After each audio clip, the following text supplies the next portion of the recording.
Halo semuanya, selamat pagi, siang, sore, dan malam.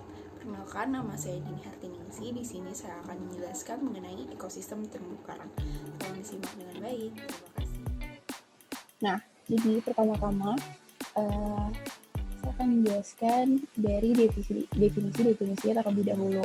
Yang pertama akan saya jelaskan yaitu adalah definisi dari karang itu sendiri. Apa sih karang? Kalian selama ini ngiranya karang tuh hewan atau tumbuhan sih? Mungkin dari bentuknya kelihatan seperti tumbuhan ya, tapi sebenarnya karang ini adalah hewan dari filum Cnidaria, dari kelas Anthozoa, dan dari ordo Scleractinia. Lalu, untuk terumbu sendiri merupakan endapan batu masif kalsium karbonat.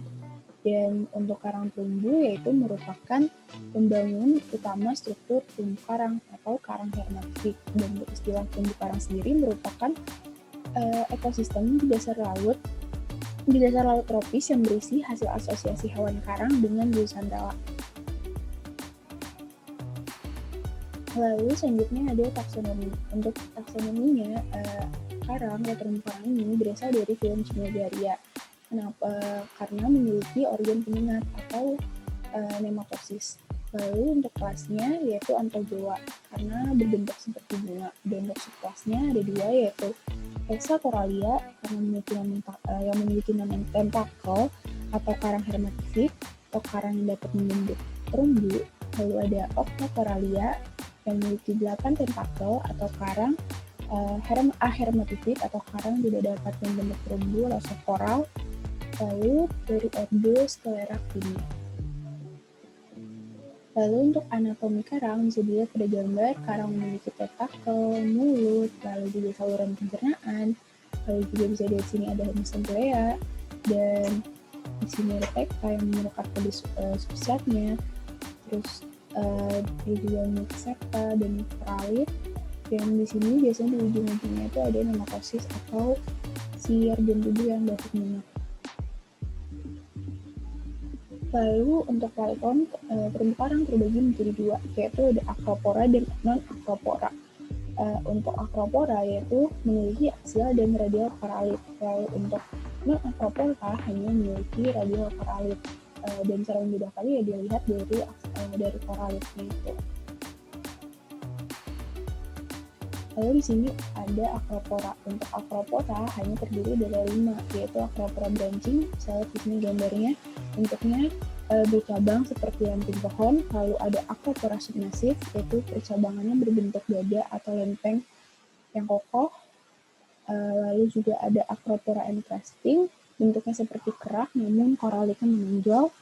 Lalu ada acropora tabulet, bentuknya bercabang dengan arah yang mendatar seperti meja, terus ditopang juga oleh batang yang bertumpu pada satu sisi. Dan juga ada acropora digitata yang bentuk percabangannya rapat dengan cabang seperti jari-jari tangan. Atau di sini tadi gambar ini gambar acropora digitata.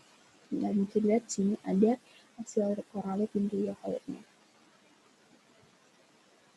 Lalu ada yang non-acropora. Untuk non-acropora ini 8. Yang pertama ada coral branching yang mirip seperti acropora branching, memiliki cabang yang panjang, terus juga cabangan sambung nyambung dari ujung dan ujung cabangnya itu runcing.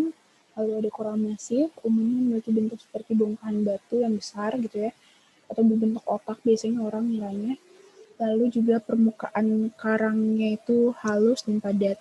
Lalu ada coral submassive atau bentuknya yang kokoh dengan tonjolan-tonjolan dan kolam-kolam kecil.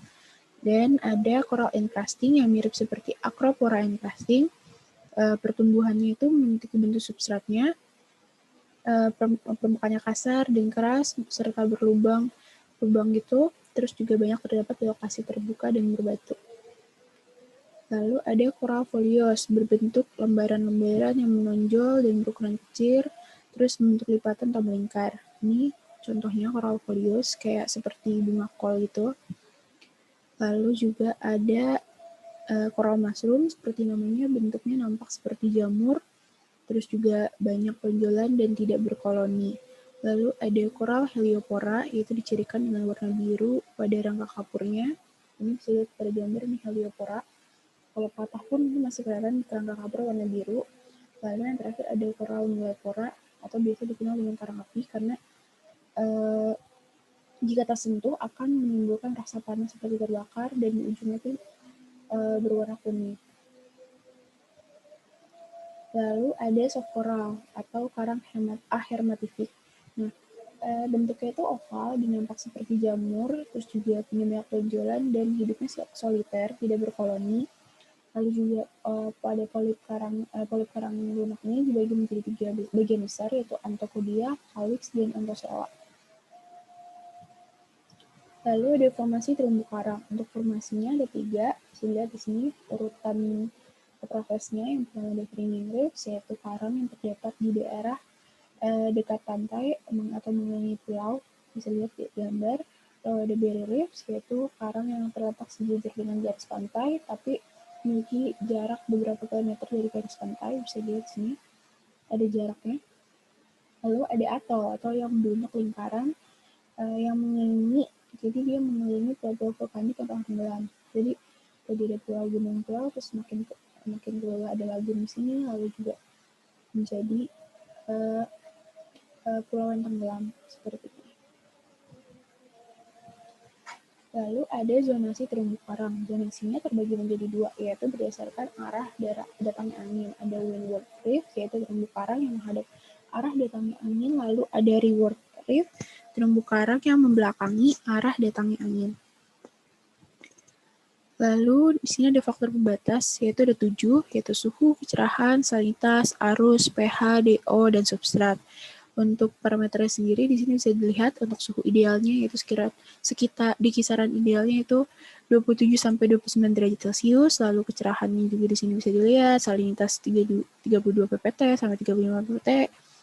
Lalu arus idealnya dan pH-nya dalam kondisi basah ya 6 sampai 9. Lalu di soft oksigennya dan untuk substratnya pasir dan rubble ya untuk daerah yang bagus untuk terumbu karang.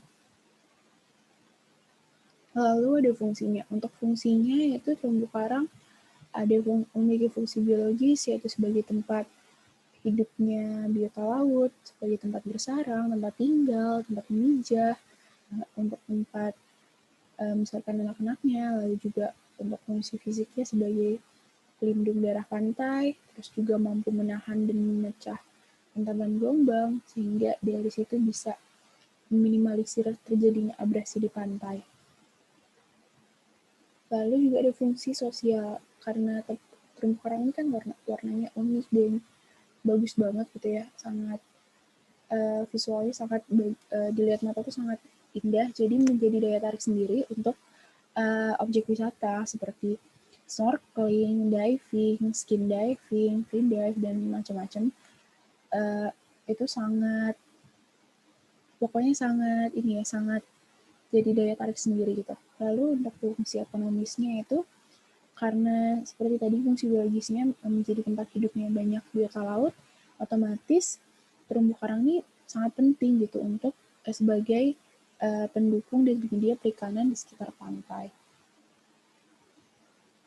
Lalu ada metode pengambilan data. Untuk metode pengambilan datanya di sini yaitu ada 3, dibagi menjadi 3, yaitu skala luas, skala menengah, dan skala detail. Untuk skala luas, ya ini ada Mantatau dan RRI atau Rapid Research Inventory. Keduanya masih dilakukan di permukaan air dan hanya membutuhkan waktu yang sebentar untuk wilayah yang cakupannya cukup luas.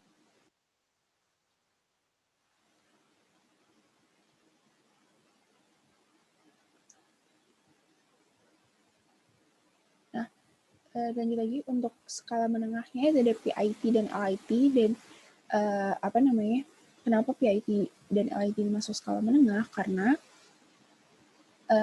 sudah menggunakan scuba gear atau alat bantu diving, alat bantu scuba, dan juga sudah menggunakan mainline, jadi mengikuti garis utama gitu atau garis tengahnya dengan jarak yaitu sekitar 50-100 meter. Untuk PIT ini dia matinya itu berdasarkan titik atau berdasarkan poin dengan jarak tiap 50 cm. Lalu juga untuk LIT sudah per sentimeter atau lebih detail lagi. Lalu ada skala detail. Nah, untuk skala detail ini juga menggunakan alat bantu selam atau scuba gear, dan ketiganya juga menggunakan transect. Dan untuk UPT ini menggunakan kamera untuk memfoto atau mengambil gambar dari terumbu karang. Lalu untuk identifikasinya sudah bisa menggunakan software CPCE. Jadi UPT ini sudah sangat upgrade ya metodenya, karena sudah menggunakan teknologi yang canggih seperti itu. Baik, itu saja yang bisa saya sampaikan. Semoga apa yang saya sampaikan dapat bermanfaat dan bisa mudah dipahami oleh kalian semua. Dan kalau kalian merasa terbantu dengan video ini, jangan lupa untuk klik like dan komen jika ada pertanyaan mengenai seputar terumbu karang atau ada kritik dan saran yang membangun untuk saya. Dan juga mungkin itu saja. Terima kasih. Assalamualaikum warahmatullahi wabarakatuh.